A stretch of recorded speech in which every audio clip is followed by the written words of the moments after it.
Gibson Les Paul and the Fender Strat, two of the most iconic popular guitars, and that makes it a difficult decision when you're choosing which one to buy. So in this video we're going to have a look through both of them and see what the differences are, what the similarities might be, how they sound, and try and make it easier for you to decide which one's right for you. So, first disclaimer, we're really going to just be looking at the main specs for each of these. So you will find that over the years both of them have done some different versions. So maybe the tone controls are a bit different on the Strat. Gibson have done a couple of models where they've had robo tuners, for example, on the back of the headstock. But generally speaking, we're just going to look at the fundamentals of these guitars. So first thing to consider here is a word on tone. There's an idea that you need a Les Paul for X and you need a Strat for Y. If you've seen some of my other videos before, I don't really agree with that. I think most guitars can do most things that we want them to do, and the differences are more around the edges. You know, a Les Paul can do things that a Strat can't, and a Strat can do things that a Les Paul can't, but actually the vast majority of what we're trying to do, both of them will cover that capably, and a little later on we're going to hear how these sound. But let's firstly just have a look at what the specs for these guitars. So you can see probably straight away that the Les Paul is a bit thicker, the body is a bit thicker.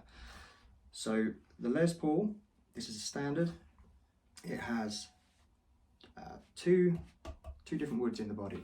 There's a mahogany back and a maple cap. So there's a substantial amount of wood there. So it's a bit heavier. Over the years, Gibson have offered chambered and weight relieved options for the body, so they're a bit lighter. Opinions are split on whether that's a good thing or a bad thing. Some people think it affects tone in a bad way. Some people think it affects tone in a good way. Some people think it makes no difference other than for your back. So your mileage may vary situation, but specs wise, that is what it is. There's a mahogany back, a maple cap, mahogany neck, normally a rosewood fretboard here. In the past you have been able to find ebony, but generally you're going to find rosewood on a Les Paul. You can see there are two pickups. Again, occasionally you can find three, but standard Les Paul, two pickups, which means there's a three-way selector switch, neck, bridge, middle. Generally speaking, there's no tremolo on a Les Paul, and there are four knobs here. One of my favourite things for the Les Paul is that each pickup has a dedicated volume and a dedicated tone. That means you get complete control over both pickups. Turning it around, you can see the neck here is a set neck. That means there's no bolts. This neck is, they're actually interesting videos on Gibson's channel. The way they do this is the body has a carve in it, and they have some pre-made necks, and then they will, for each guitar they make, that neck is specifically shaved down to fit into that particular piece, the gap in the body. So that's part of the hand carving process that they handcrafting process of making Gibsons. This is a set neck. As far as whether that's a good thing or a bad thing, some people are convinced it helps with the tone. Sustain, Les Paul was famous for their sustain. Other people think it makes no difference, and the absolutely unavoidable part of that, this construction method, is that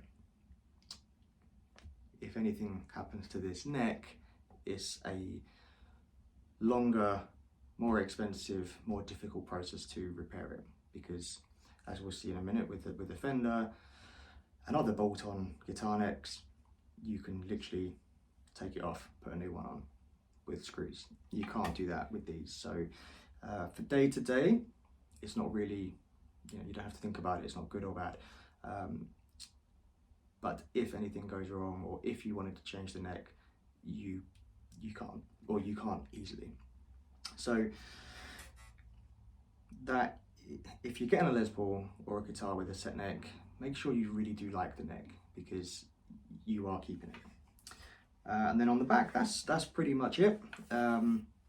For the standard USA Gibsons, this is normally a 2-piece back, sometimes more than that, but generally 2-piece.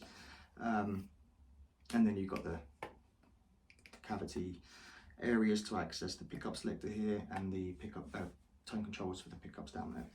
And then there are some aesthetic designs. On a standard here, you can see the binding around the edge, and then there's binding on the edge of the neck as well. And hopefully you can see that the binding goes over the nibs. So again, doesn't really have any impact on tone or playability. It's just a bit of a aesthetic component. And then whether it's good or bad, again, when it comes time to have a refret, binding over the nibs, some players will decide with the refret not to have the binding put back over them, because again, it adds to the time and therefore cost. It's a personal thing. But that's that with the Les Paul. Let's have a look at the Strat. So, generally speaking, these are lighter. It's just one wood. There's no different maple cap or anything like that on top. They can be different woods, alder, ash, probably some others, I'm not entirely sure, but they're normally, the Strat you choose will be made from one wood. This is a maple neck and fretboard. As you can see, unlike the Les Paul, there's no binding here. It's much more sort of a utilitarian instrument. Unlike the Les Paul, the tuning pegs are 6 in a line. On the Les Paul, there's 3 on each side. There are 3 pickups.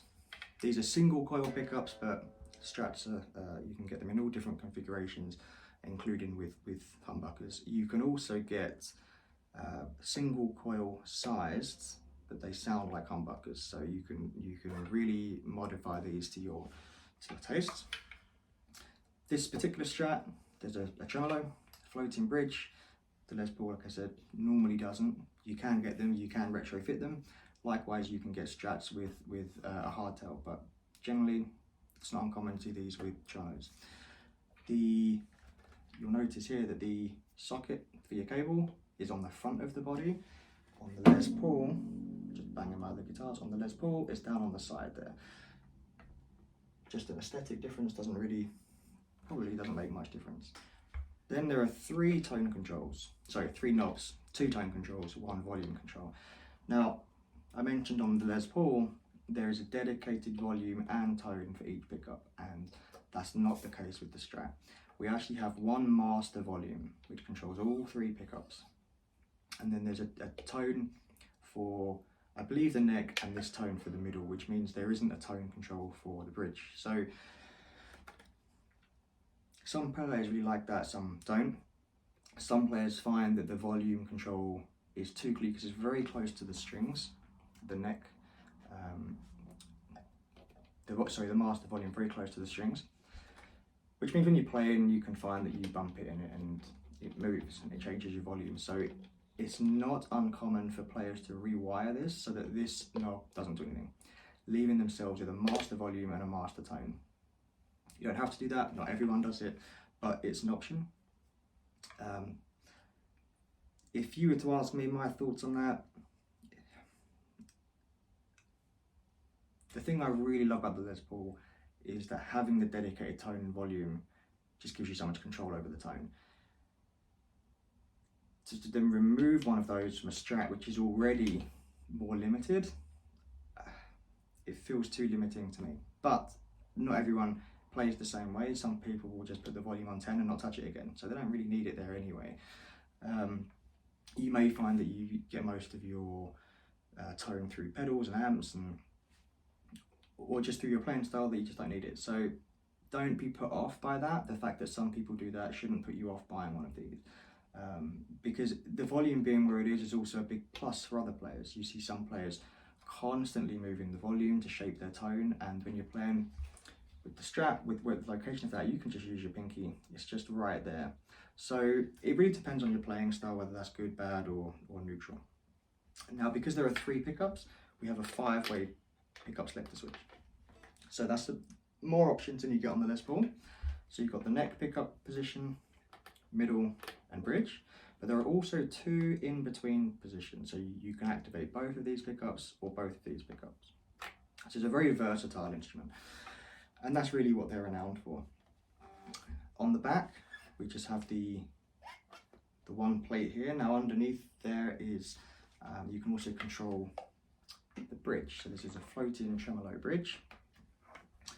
Underneath here, you can adjust the springs, which have changed the height of that bridge.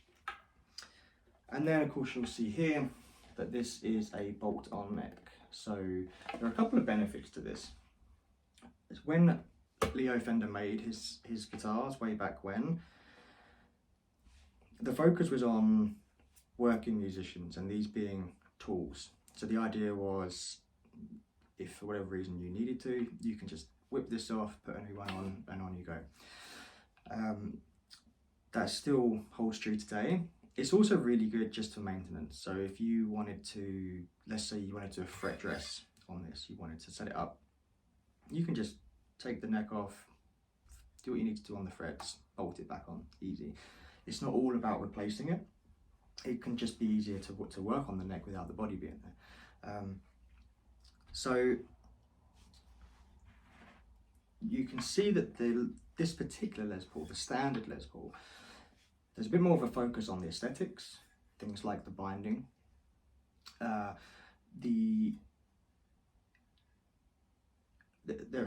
are models where there isn't the binding, and there is the custom model, not custom shop models. There's a Les Paul Custom, which has double binding, which means there's binding on the back edge as well as the front edge.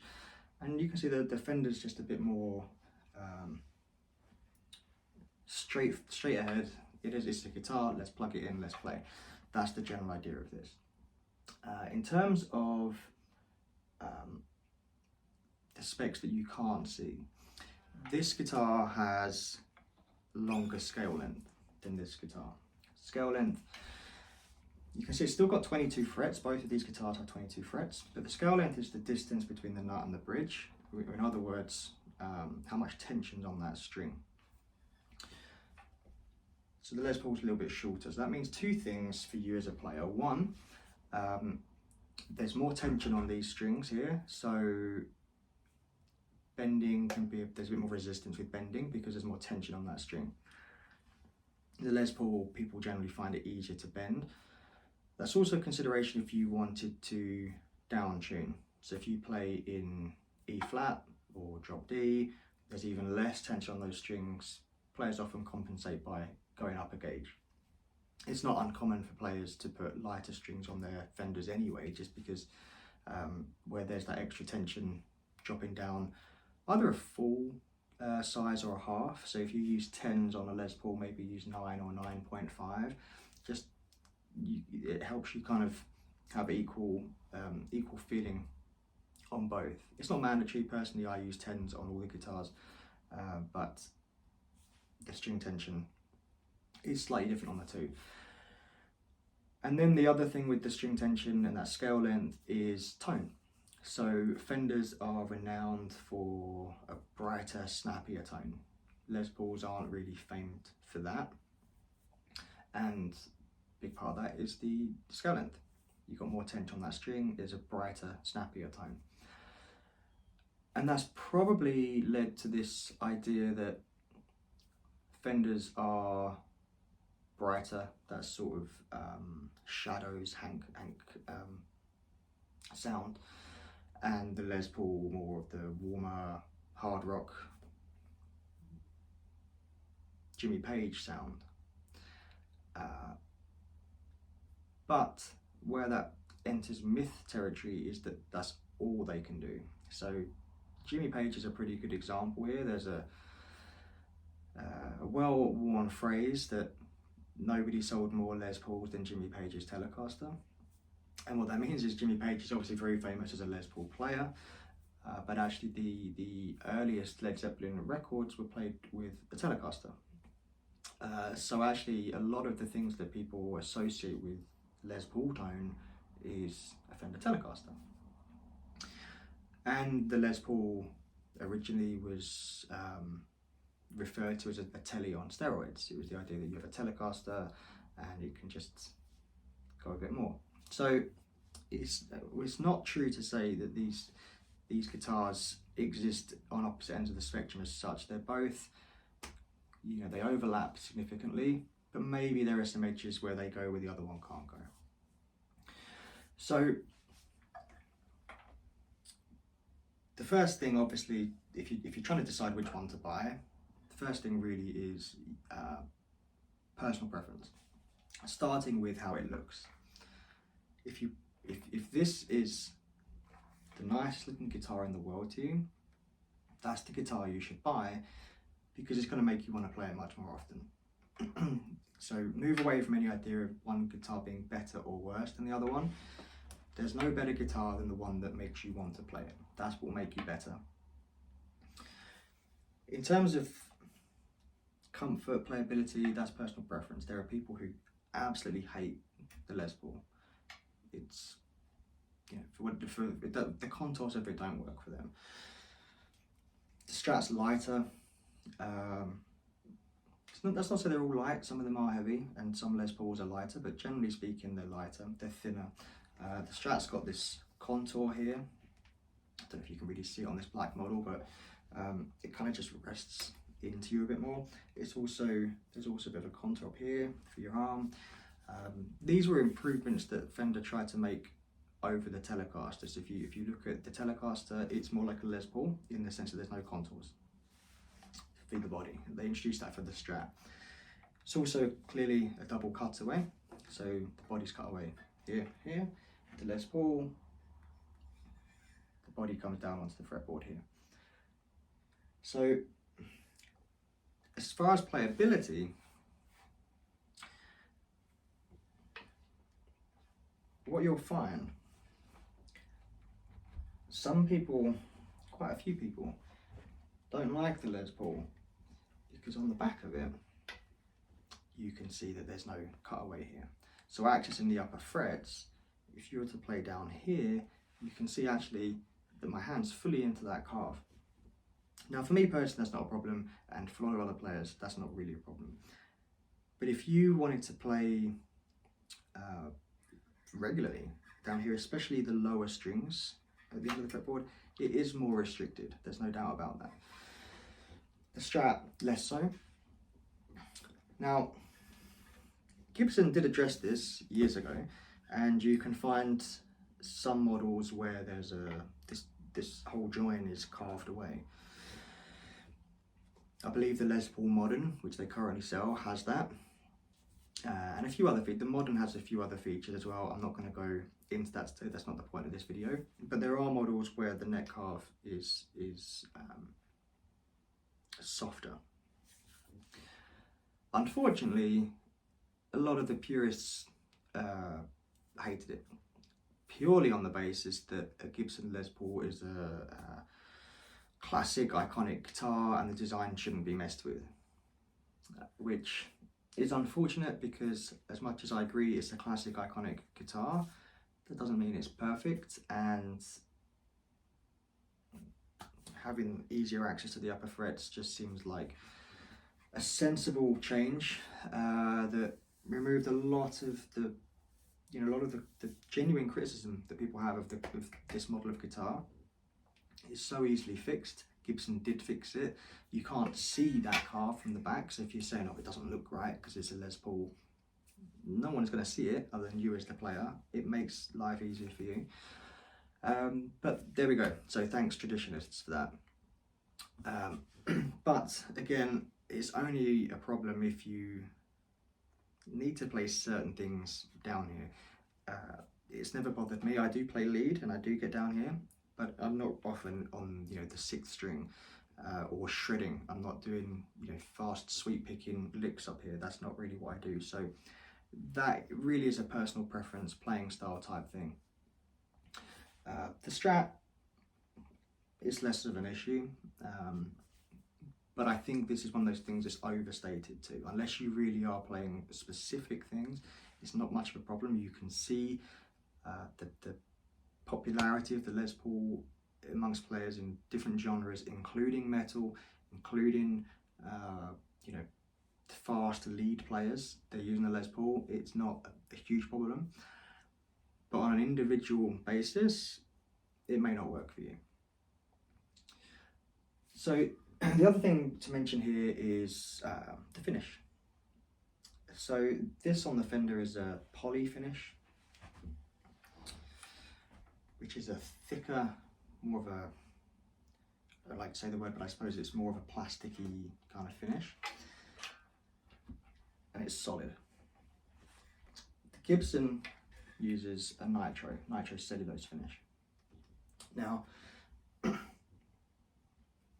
nitro finish is longer to put on. So people talk about the cost of Les Pauls. You're starting to see some of the reasons for that here. Just some of the manufacturing process on a Les Paul takes longer. They're putting the binding on. It's a set neck that has to be manually slimmed down to fit into the body. Then there's a nitro finish, which takes multiple applications to get on there. And then the nitro finish also doesn't set quite as permanently, if you like, as a poly finish. Well, I mean, this is a softer finish. So there are people who say a nitro finish is superior because of that. It's not quite as solid, it's not as thick, and therefore it allows more of the natural wood tones and resonance to come through. And then there are other people who say that's complete bullshit because it's an electric guitar and the tone comes from the pickups. That's not the point of today's video. I'm just saying some of the things you'll hear about both. The poly finish is easier to put on, cheaper to put on, they're more hard wearing and durable. But then the people who love the nitro may say that because that poly finish is thicker, it kind of suppresses the natural sound. And then there are people who say that's bullshit because it's electric guitar and the tone comes from the pickups. Nonetheless, that is the difference with these finishes. Now, on a day-to-day basis, there are a couple of things that you need to bear in mind. A nitro finish guitar, you need to be a bit more careful with because it's not quite as thick and durable. It's pretty easy to put a soft ding into it. But there are also things it reacts with. So if you put a guitar with a nitro finish into a regular guitar stand, there's a good chance that it will have what they call it like a chemical burn. There's a reaction between the nitro and the rubber or the foam on those stands, and it kind of starts to leave an impression in it. Same thing with wall hangers. I have this on the wall, but I have a sock over the hook, over the hanger. So the finish on the guitar is never actually in contact with the rubber on the hanger. Cotton's perfectly safe, so you can put an old t-shirt or sock or whatever it might be, just in between the two materials. You don't have to worry about that with the Fender here. People have the same thing with certain other things. So if you're using certain straps that get constantly in contact with the body, they can kind of leave their presence known, if you like. And then the final thing, well, before we go on to the final thing, on finish, again, it's a personal preference thing. There are people who will only buy one or the other, and there are people who don't care. But it's worth knowing that if you do get a guitar with a nitro finish, unless you don't mind some of those instances occurring, you don't mind the aesthetic differences once it's reacted with something, you probably do want to treat it a little bit differently. Take a bit better care of it, and maybe use slightly different cleaning products on it. And then the final thing on this, second to final thing actually, you'll see the neck on this is finished. It looks the same as the body, and the headstock looks the same. On the Fender, it doesn't. This is just kind of, there's a lacquer on it, but otherwise, you know, it's an unfinished neck. Again, aesthetics, personal preference. You can see there's a bit more effort goes into, you know, in terms of the cost for these things. This just adds to the process what's more. But some people hate that. Some people really don't like the feel of that under their hands. I've never experienced it personally, but some people find the nitro necks sticky, and they kind of use steel wool to just remove some of that. And again, it comes back to that you can literally take the neck off of this, put a different one on it, and on you go. You couldn't really do that with this. And then the actual final thing to talk about with the construction of these is where they're manufactured. So this guitar says Fender on the headstock, and this guitar says Gibson on the headstock. Now, with a Fender, they are obviously a USA company, but there is Fender Mexico, made in Mexico. MIM is what they're often referred to. Of course, those are made in Mexico. They are still Fender guitars. It's a Fender factory, but they're cheaper. Not necessarily cheap, especially currently, but they cost less than a USA model. Now, with the Gibson, that's not really the case. If it says Gibson on the guitar, it's made in the USA, no exceptions. So if you buy a Gibson guitar, there are a couple of things you know you're going to get. It's going to have, they only use nitro, as far as I'm aware. Certainly their main guitars, only nitro, and it's made in the USA. Those two things are really important to some people and irrelevant to some other people. Some people want just the cheapest guitar for the value. You know, if you want, I want a Fender, I'm going to get the cheapest Fender. Some people specifically want to support onshore manufacturing, or they specifically want nitro finishes, whatever it might be. But the point is, when you're certainly on a cost basis, when people say you can get a Fender for X amount of money, the reality is when you start looking at made in America Fenders, there's not as much difference in price between that and a Gibson as you might assume, especially with the construction differences, what you might assume. The difference in price really is the fact that you can buy some guitars with Fender on the headstock that were made with, basically they're cheaper to manufacture. So Gibson's always made in the USA. Now the only reason I really mention that is just for clarity, because I see a lot of people, a lot of comments online who think that, for example, Gibson and Epiphone are made in the same factory. That is completely false. Epiphone is owned by Gibson, but Epiphones are made in China. Over the years, they've made in a few different places, but I believe now exclusively or almost exclusively made in China. Gibson exclusively made in the USA. So if you hear someone say they're the same guitar made in the same place, it's just you're paying for the name. It's not true. You may well be paying for the name for some of the cost, but you're also paying things like the American wages and business rates and all the costs that come with manufacturing in a more expensive country. That's partly what you're paying for here. With a Epiphone, it's an overseas model, and the reason it's built overseas is specifically to be cheaper. So if it says Gibson on the headstock, it is made in the USA. If it says Fender on the headstock, it could be made in the USA, it could be made in Mexico. I believe they also still have some in Japan, they certainly used to. And that's, I'm not saying that's good or bad, it's just something to be mindful of. Don't think that because Fender make a model for a lot less than some of their other models, Gibson's ripping you off. Let's plug them in and see how they sound. Okay, so first up, the Les Paul. I do have another video on the channel. It's my other Les Paul, but the video is how to get different sounds out of your Les Paul. So I would recommend watching that one too, because it's much more in-depth of an in-depth demonstration of really how much versatility there is in this. This video is not going to be quite like that, But with that said, let's have a quick look. So just going through a Boss Katana. We're on a crunch channel. And we're just going to do a little demonstration. This is also tuned to E flat, by the way.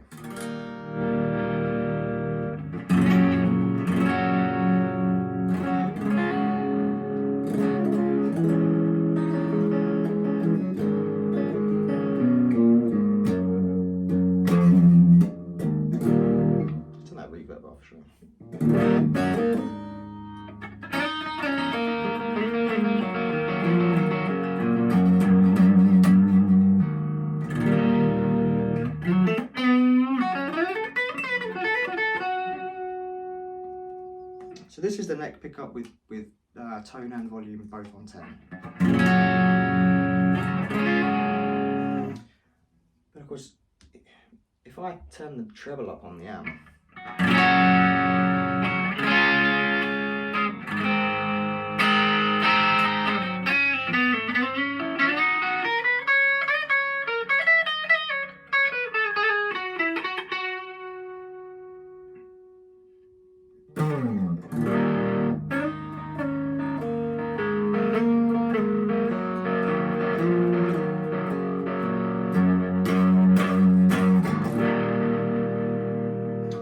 suddenly it's very bright.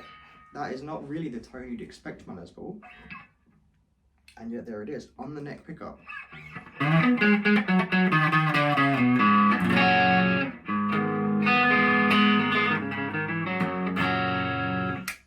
The bridge pickup again on 10, almost shrill, almost too bright.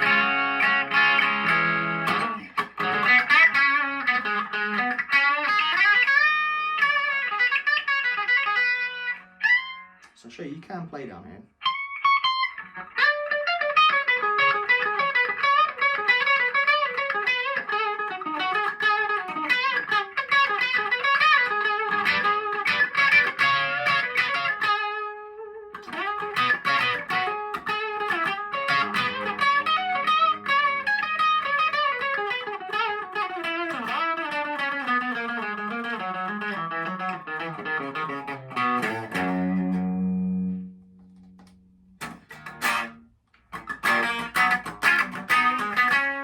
Turn that treble back down, but with thicker this time.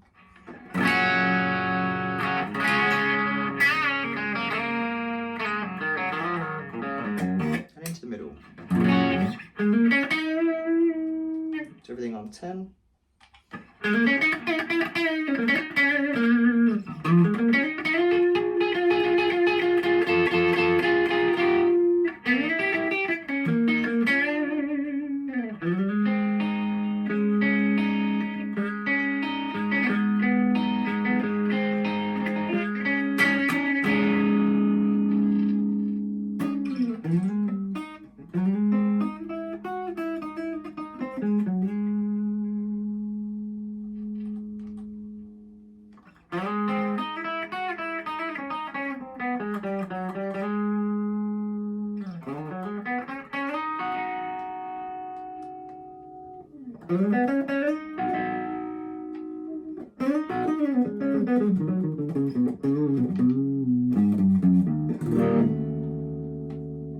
So it goes clean, it goes warm, it goes bright. It's got a bit of crunch to it.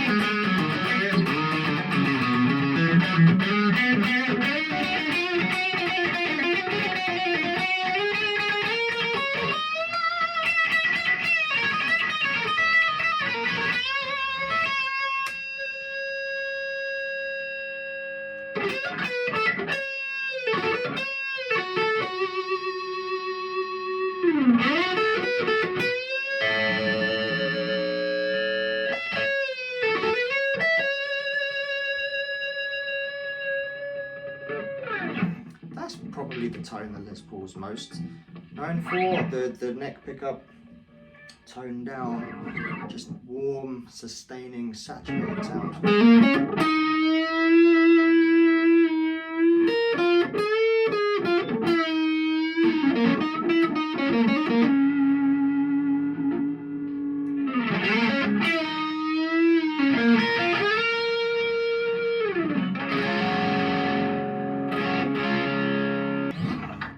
Let's try something that you recognize.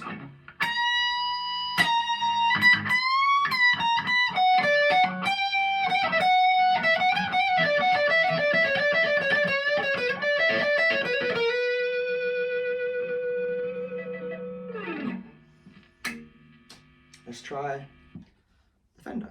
Okay. So again, we'll start everything up on 10. Neck pickup. Turn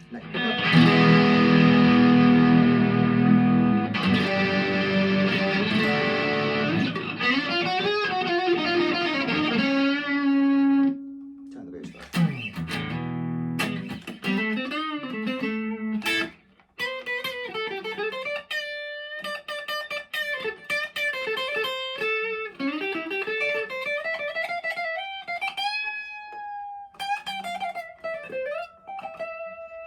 I mean, you can tell right out of the gate it is cleaner. There's a spank to the sound.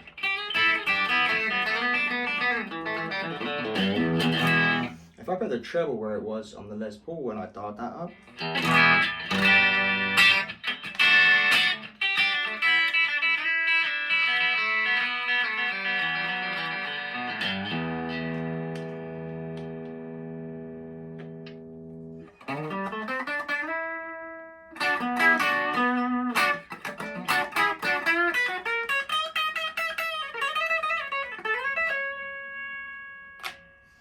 now, the interesting sounds on a Strat are in these middle positions I mentioned before. These two and these two. It's like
now if we put some gain on.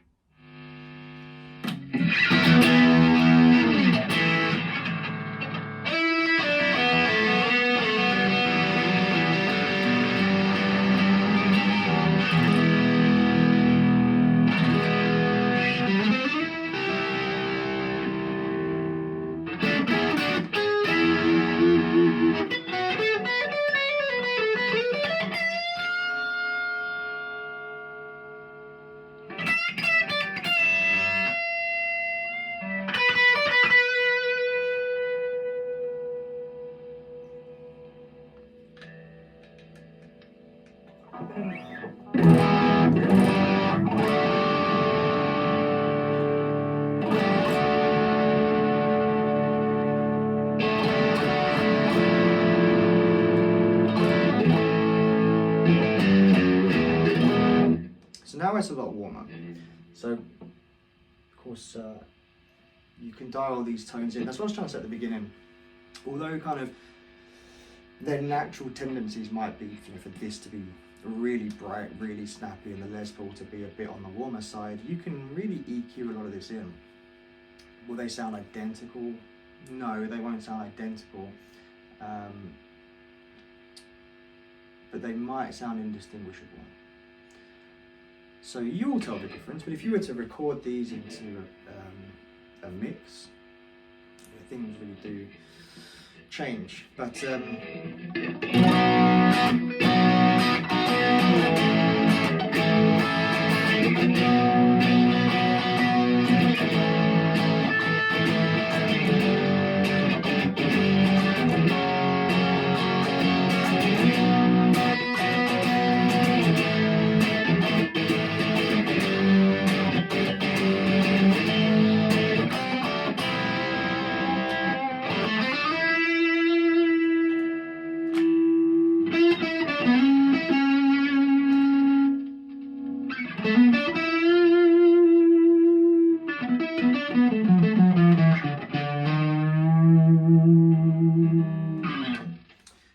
so tone-wise, yeah, they do sound different, but of course they would do. This has got 3 pickups, 3 single coil pickups. The Les Paul's got 2 humbuckers.